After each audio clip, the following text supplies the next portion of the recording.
కామారెడ్డి జిల్లా బన్స్వాడ market committee ఆవరణంలో ధాన్యం కొనుగోలు కేంద్రాన్ని వ్యవసాయ శాఖ సలహాదారు పోచారం శ్రీనివాస్ రెడ్డి ఆగ్రోస్ చైర్మన్ కాసుల బాలరాజుతో కలిసి ప్రారంభించారు। ఈ సందర్భంగా ఆయన మాట్లాడుతూ రేషన్ షాపులలో దొడ్డు బియ్యం పంపిణీ చేయడంతో దానిని ఎవరూ తినడం లేదని, అందుకోసం ప్రభుత్వం సన్నబియ్యం రేషన్ షాపులలో పంపిణీ చేయడానికి సిద్ధపడిందని ఆయన అన్నారు। సన్నబియ్యం పండించే రైతులను ప్రోత్సహించాలనే ఉద్దేశంతో సన్న బియ్యానికి 500 బోనస్ ఇవ్వడం జరుగుతుందని పోచారం తెలిపారు। ఇప్పటి నుంచి రేషన్ షాపులలో సన్న బియ్యం సరఫరా చేస్తామని ఆయన అన్నారు।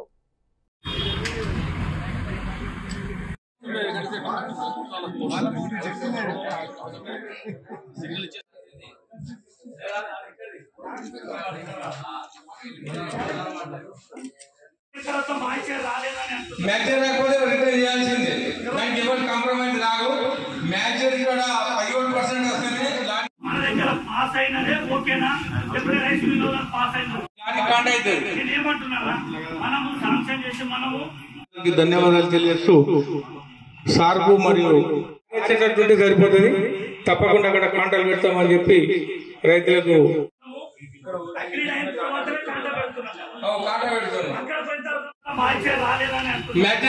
రిటర్న్ చేయాల్సిందే। దానికి ఎవరు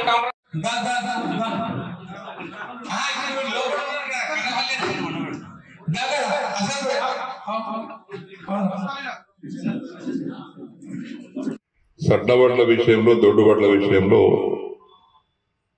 కొంత మన క్లారిటీ ఇవ్వాల్సిన అవసరం ఉంది। రాష్ట్రంలో మన తెలంగాణ ప్రాంతంలో ఉన్నటువంటి ప్రజలు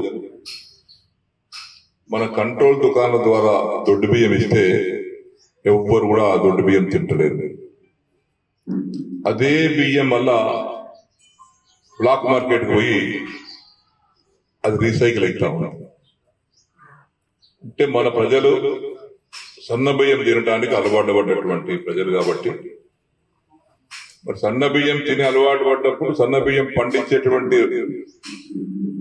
రైతాంగం కావాలి కాబట్టి సన్న బియ్యం తినాలంటే సన్న బియ్యం పండియాలి కాబట్టి ప్రోత్సాహం అన్నమాట। గవర్నమెంట్ 500 రూపాయలు సన్నదానికి ఇచ్చి దొడ్డుదానికి ఎందుకు ఇవ్వదంటే, దొడ్డుదానికి ఇచ్చి మళ్ళీ దొడ్డు పండించేస్తే మళ్ళీ ఎవరికి అమ్మాలి? అవి పీడిఎస్ కు బియ్యం పెడితే ఆ పీడిఎస్ బియ్యం కంట్రోల్ షాప్ వస్తే కంట్రోల్ షాప్ లో ఎవరు కొన్నా గానీ ఆ బియ్యం తినే పరిస్థితి లేదు కాబట్టి మెల్లగా మెల్లగా మెల్లగా మెల్లమెల్లగా రైతాంగం అందరికీ కొంత ప్రోత్సహించి బోనస్ ఇచ్చి ఈ దొడ్డు బియ్యం వద్దురా బాబు, అందరం కలిసి సన్న బియ్యం పండిస్తాం, సన్నబడ్డ పండిస్తాం అన్నటువంటి ఒక అవగాహన కలిగించి ప్రోత్సహించడానికి ఈ 500 రూపాయల బోనస్ సన్నబడ్డకు ఇవ్వడం జరుగుతుందని రైతు సోదరులకు నేను తెలియజేస్తా ఉన్నాను।